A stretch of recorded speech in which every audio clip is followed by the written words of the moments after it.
নমস্কাৰ DDEarth চেনেললৈ সকলোকে স্বাগতম জনাইছো। আজি তোমালোকক মহাত্মা গান্ধীৰ বিষয়ে ক'বলৈ লৈছো। 2 অক্টোবৰ তোমালোক সকলোৱে জানা যে এই 2 অক্টোবৰৰ দিনটো গান্ধী জয়ন্তী হিচাপে পালন কৰা হয়। কিয়নো 2 অক্টোবৰ হৈছে মহাত্মা গান্ধীৰ জন্মদিন। আজি আমি এই ভিডিঅ'টোত তেখেতৰ জীৱনী সম্পৰ্কে আলোচনা কৰিম, অৰ্থাৎ তেখেতৰ শৈশৱ, কৰ্মজীৱন, লগতে গান্ধীজীৰ নীতি আৰু গান্ধীজীৰ মতে 7টা পাপনো কি এই সম্পৰ্কেও আলোচনা কৰিম। মহাত্মাৰ দৰ্শন এই সম্পৰ্কেও আমি আলোচনা কৰিম। মানে আমি তেখেতৰ বায়োগ্ৰাফি আৰু ফিলছফি এই সম্পৰ্কে আলোচনা কৰিম, যাৰ জৰিয়তে তোমালোকে মহাত্মা গান্ধী সম্পৰ্কে সবিশেষ জানিব পাৰিবা, তেখেতৰ বিষয়ে ৰচনাও লিখিব পাৰিবা। মহাত্মা গান্ধী, তেখেতৰ নাম হয়তো নুশুনা মানুহ খুব কমেই থাকিব। তেখেতৰ সম্পূৰ্ণ নাম মোহনদাস কৰমচাঁদ গান্ধী। তেখেতৰ পিতৃৰ নাম হৈছে কৰমচাঁদ গান্ধী আৰু মাতৃ পুতলীবাই। তেখেতৰ জন্মদিনটো তোমালোকে ইতিমধ্যে জানিছা 2 অক্টোবৰ আৰু চনটো হৈছে 1869 চন। জন্মস্থান, তেখেতে জন্মগ্ৰহণ কৰিছিলে পোৰবন্দৰ নামৰ এখন চহৰত আৰু এই চহৰখন আছে গুজৰাটত। তোমালোকক মানচিত্ৰত চহৰখন দেখাব বিচাৰিছো, মানে পোৰবন্দৰ ঠাইটুকুৰ দেখাব বিচাৰিছো। এই ঠাইডোখৰ আৰব সাগৰৰ পাৰত গুজৰাটৰ এই চহৰখন, তেওঁ তাত জন্মগ্ৰহণ কৰিছিলে পোৰবন্দৰত। তেখেতৰ শৈশৱকালটো খুব সুখকৰ নাছিলে। তেওঁৰ শৈশৱতে চুৰ কৰা, বিভিন্ন ধৰণৰ মাদক দ্ৰব্য সেৱন কৰা আদি বিভিন্ন বেয়া কাম বেয়া বন্ধুৰ সংগত পৰি কৰিছিল আৰু একেবাৰে কম বয়সতে তেওঁ বাল্য বিবাহৰ বশৱৰ্তী হৈ বিবাহ কৰিব লগা হৈছিল, অৰ্থাৎ বিবাহ পাশত আবদ্ধ হ'ব লগা হৈছিল। আৰু তেখেতৰ পত্নীৰ নাম আছিল কস্তুৰীবাই। মই যে ফটোত দেখাইছো 4জন ব্যক্তি, এই ব্যক্তিকেইজন হৈছে তেখেতৰ পুত্ৰ হৰিলাল গান্ধী, ৰামদাস, মণিলাল আৰু দেৱদাস। এতিয়া গান্ধীজীনো কি বা তেওঁনো কোন এই বুলি ক'বলৈ গ'লে তেওঁ আচলতে কেইবাটাও ব্যক্তিসত্তা। তেওঁ অধিবক্তা, ব্ৰিটিছ বিৰোধী নেতা, জাতীয়তাবোধ থকা ব্যক্তি তথা স্বাধীনতা সংগ্ৰামী বুলি আমি জানো। এতিয়া মহাত্মা গান্ধীৰ বিষয়ে অকণমান।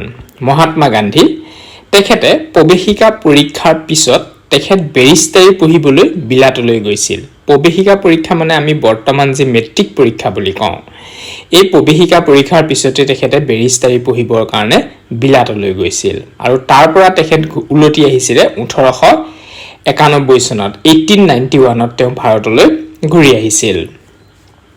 1893 চনত বা সেই সময়ত কি হৈছিলে যে ভাৰতীয় কিছু লোক দক্ষিণ আফ্ৰিকাত আছিলে আৰু সেই লোকসকলক ব্ৰিটিছে নানান নিৰ্যাতন চলাইছিলে, অৰ্থাৎ প্ৰৱাসী ভাৰতীয়সকলক।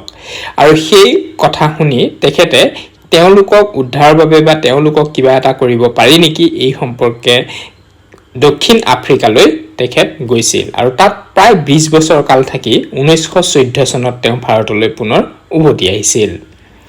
যেতিয়া মহাত্মা গান্ধীয়ে এই 2জন ব্যক্তিক লগ পালে, যিকেইজনৰ মই ফটো ইয়াত দি দিছো, এজন হৈছে ৰাজনীতিবিদ গোপাল কৃষ্ণ গোখলে আৰু আনজন হৈছে দাদাভাই নৌৰোজী।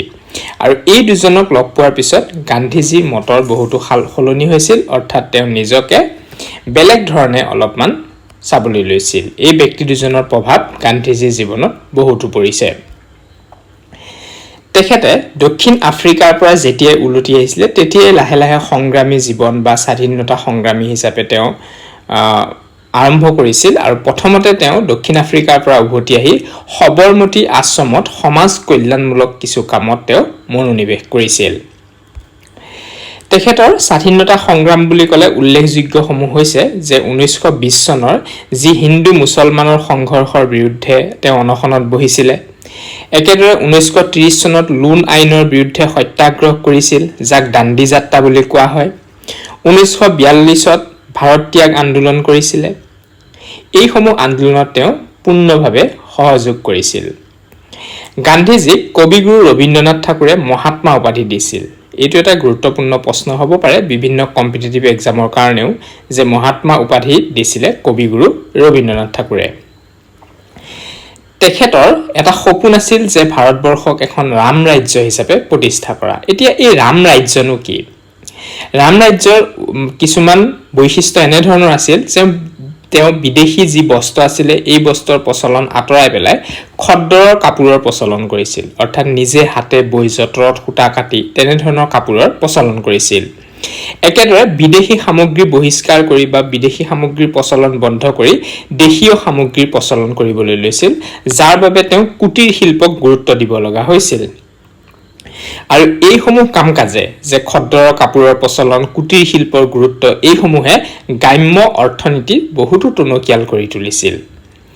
একেদৰে সমাজত চলি থকা কিছুমান বেয়া কাম তেওঁ নোহোৱা কৰিব বিচাৰিছিল। সেইসমূহ হৈছে অস্পৃশ্যতা দূৰীকৰণ, মাদক দ্ৰব্য নিবাৰণ আদি।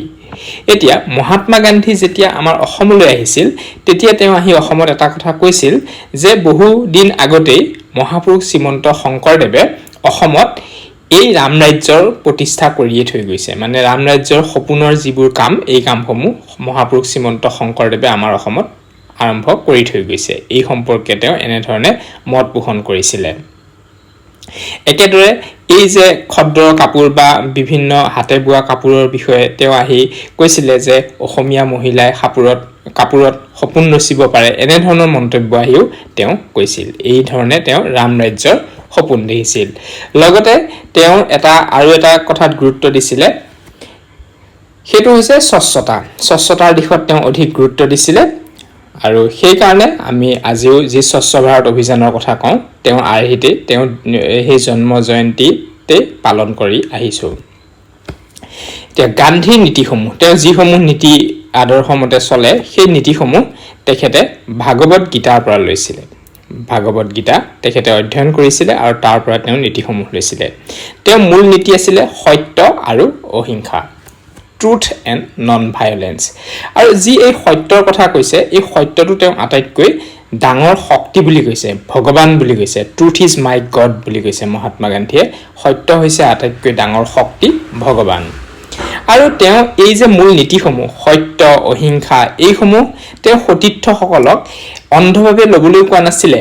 তেওঁ নিজৰ মাজতে বিচাৰ কৰি যুক্তি সহকাৰেহে এই নীতিসমূহ ল'ব কৈছিলে, যে মই লৈছোঁ গতিকে তোমালোকেও এই নীতিসমূহ লোৱা, এনেধৰণে কোৱা নাছিলে। যে নিজৰ মাজত বিচাৰ কৰি যুক্তি সহকাৰেহে তেওঁ ল'বলৈ কৈছিলে।